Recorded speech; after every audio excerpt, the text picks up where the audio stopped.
المهنة. أما أن تبقى نكرة لمزاولة مهنة فهذا لا يجوز.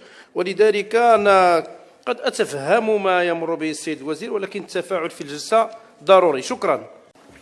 أنا كان في اللجنة ناقشنا بما فيه الكفاية وأخذنا الوقت الكافي.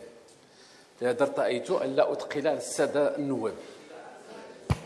إلى مادام السي عبد الله بغى ينتقل نتقلوا، كاين ما يتقال غير احتراما. لا ماشي قد استفزازي. إلا كانت عندكم رغبة، نعاودوا نناقشوا، ما عندي مشكل نناقشوا. ما كاينش حاجة في العالم ما كتناقش، ما كايناش. اللي كاين هو أن شي كيناقش بحسن النية وشي تيقلب على الفلوات. هذا الشيء اللي كاين. ولكن سأبقى بحسن النية وسأدخل الجنة وسيدخل جهنم. أنا داك الشيء لا أنا عالم بذلك، لأن الله يعرف ما في سري.